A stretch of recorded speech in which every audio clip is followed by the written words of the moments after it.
I'm Sarah Borson-Keto, and in conjunction with NAREIT's REIT Week 2020 Virtual Investor Conference, I'm joined today by video link with David Gladstone, President and CEO of Gladstone Land. David, welcome. Thank you for inviting me.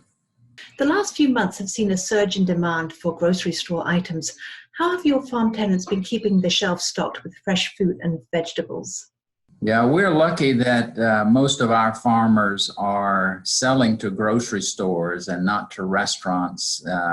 Those, of course, have been hurt dramatically, but our farmers have risen to the occasion, and their shipping and their prices are up. So they're very happy, and we have 100% of our rents being paid, and our farmers seem to be in great shape. So there's been no hiccup along the way. I think there was a little bit in the beginning when the coronavirus shut down most of the stores and people were not sure where things would go. But as you look at what's happening today, it's functioning very well. The entire system is up and running, and everybody is just as they were before the coronavirus. So it doesn't seem to have any impact at all. Prices have gone up at the grocery store pretty dramatically. The first few weeks, it was up 30 or 40%. So it was really quite a jolt in terms of prices. But now it's down maybe 10% higher than normal. And I think it'll probably stay there until the rest of the marketplace changes. That is, all the people start going back to work, and at the same time, just have the things going back to close to normal. Have you changed your outlook for acquisitions in 2020? Well, that's always something that's difficult to manage because unlike buying stocks and bonds where you just call up your broker and buy, we have to go out and generate the purchase. That is, in some states like Iowa, which we're not heavy in the Midwest, but mostly in the West Coast and the East Coast, if you're in Iowa, there are auctions very frequently of properties that are being sold. But in other states, California and Florida, where we're very heavy, you have to go talk to the farmer. They don't do it easily. Many of the farms have been owned in families 3, 4, 5 generations. So getting rid of the farm, selling the farm, even though we're not a farmer and we encourage them to farm it forever, we don't really want them to ever leave the farm. However, some of them are retiring, and we recruit new farmers to take over those. But these days, things are good. I think it was a little bit slow this year as we started out. Not many people had seen a pandemic before. And so as a result, there was some reticence to do almost anything new.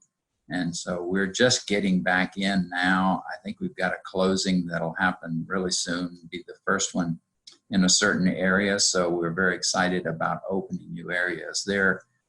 Do you see organic crops playing a growing role across your portfolio? Yes, we're about 45% of our farms on the produce side. If you go in the grocery store, you'll see the produce section and all of that section. That's where most of our products go. It's a huge area now. I can remember when organic would be maybe one little shelf in a grocery store, and today they're huge operations on the organic side. And we love the organic side. We tend to be more oriented toward healthy foods, and so as a result, organic is even better than just regular vegetables. So I would say organics are going to continue to be a very strong portion of the world marketplace. Fortunately for us, we're dealing with most of the farmers that like to do organics, and organic is a little bit difficult to convert from not organic to organic, simply because you have to wait about 3 years and get your dirt sort of ready for organic processing as opposed to being sprayed with chemicals. And as you know, most of our farms, we have a lot of farms in California, and California regulatory environment is one that encourages you to go organic. So we're very heavy in organics. We like it, and I think more and more of farmland will convert to organic. Has the coronavirus crisis changed the long-term outlook for your segment of the farmland market?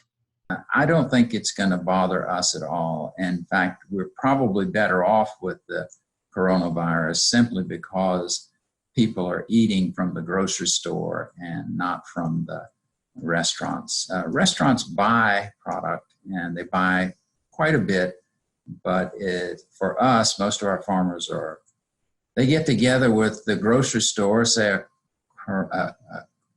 Safeway or somebody like that, and they plan out how many thousands of boxes of strawberries or lettuce or whatever it is going to be delivered and at certain times. So things are programmed down. Most of our people have long-term contracts with the grocery chains.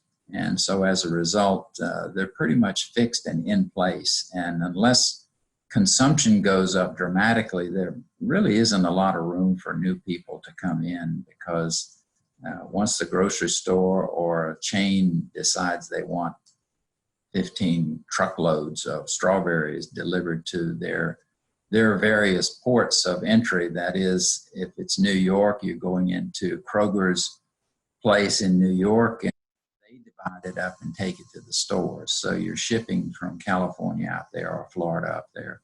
It's a very, very in-place situation. It's not something that changes overnight. And I feel for the guys that are selling to the restaurants and to the institutions and to the schools, which aren't buying now because they don't really have a place to go.